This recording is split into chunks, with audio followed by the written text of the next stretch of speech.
قطرے مسجد کے فرش پر ٹپکتے ہیں، کیا مسجد کے فرش پر قطرے ٹپکانے سے گناہگار ہوں گے؟ وضو کے پانی کے قطرے مسجد کی زمین پر ٹپکانا یہ مکروہ تحریمی ناجائز و گناہ ہے.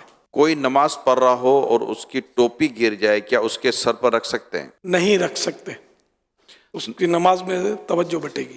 امام کی سورہ فاتحہ ختم ہونے کے بعد مقتدی کیا آخر میں آمین کہیں گے؟ جی ہاں، آمین کہیں گے مگر آہستہ. آہستہ قرات والی نماز میں کیا مقتدی تلاوت کرے گا؟ نہیں کرے گا. بقیہ سنتیں کہاں پڑھنی چاہیے، گھر یا مسجد میں؟ گھر بھی پڑھ سکتا ہے، لیکن اب آج کل ماحول ایسا کہ اگر گھر میں پڑھنے جائے گا تو لوگ سمجھیں گے یہ سنت نہیں پڑھتا، اس لیے مسجد میں پڑھی جائے. جماعت کی رکعت حاصل کرنے کے لیے مسجد میں بھاگ سکتے ہیں؟ نہیں، مسجد میں دوڑنا منع ہے. جماعت سے نماز پڑھنا ضروری ہے؟ جی ہاں، مسجد میں نماز با جماعت پڑھنا جبکہ کوئی شرعی مجبوری نہیں تو واجب ہے.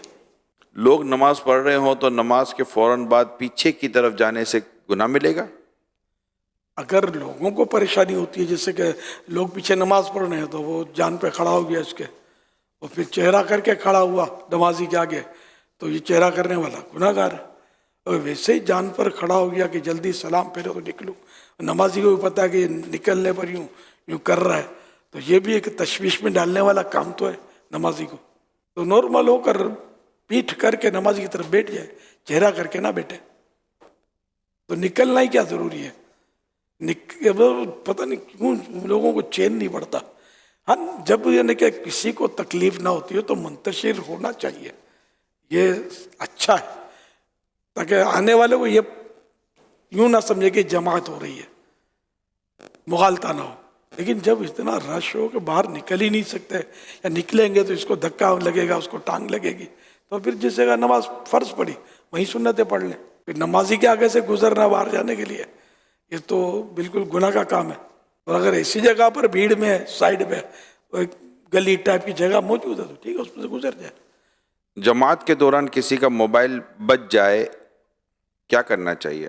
اگر عمل قلیل کے ذریعے، عمل قلیل نے دیکھنے والا یہ نہ کہے کہ یہ نماز میں نہیں ہے، یا ظن غالب آ جائے کہ یہ نماز میں نہیں ہے، تو یہ عمل کثیر کہلاتا ہے.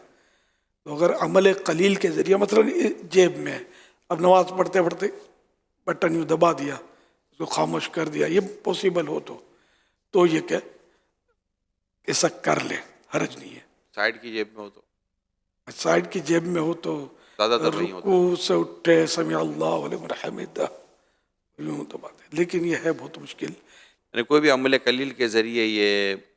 جی ہاں، عمل قلیل کے عمل ذریعے، تھوڑا عمل، کثیر من زیادہ عمل.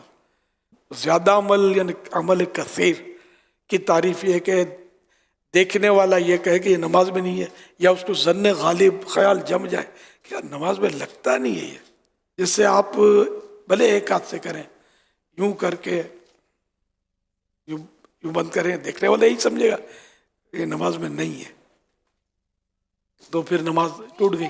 اگر عمل قلیل کے ذریعے بند نہ ہو سکے اور آواز ایسی ہو کہ سب کو ڈسٹرب کر رہی ہے، ہاں تو نماز توڑنی پڑے گی، عمل کثیر کے ذریعے بھی کرنا پڑے گا. اور اکیلا پڑھ رہا ہے نماز، اور یہ اب فون تان میں آ گیا ہے اور نماز میں اس کے کوئی پڑھ رہا ہے تو ٹھیک ہے، اور بھی تو آوازیں آ رہی ہوتی ہے، اس کو بھی برداشت کرے، آئندہ خیال رکھے. اس میں اگر آپ یہ مشورہ دے دیں، بلکہ تاکید کر دیں کہ موبائل فون میں اول تو میوزک ہی نہ رکھا جائے، وہ تو ویسے ہی شرعاً درست نہیں ہے.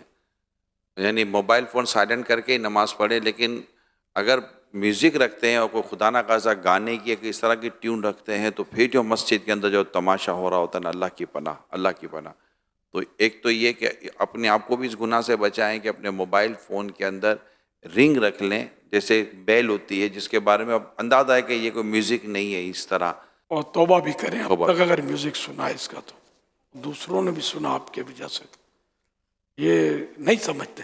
میرے سنت نے بڑی پیاری بات ایک دن شاید فرمائی تھی کہ یہ جو موبائل بجتا ہے نا، تو یہ موبائل والے کا تعارف ہے، انٹروڈکشن ہے اس کا. دیکھو نا، ایسا شخص جو میوزک کا شوقین ہے، لیکن اگر اس میں سے گالی کی آواز آئے گی تو یہ بولے گا آپشن نہیں، کیا کروں، ماں بہن کی گالیاں سنتا رہے گا کیا؟ کبھی بھی نہیں سنے گا. انڈرسٹوڈ ہے کہ تو میوزک کیوں سنتا ہے؟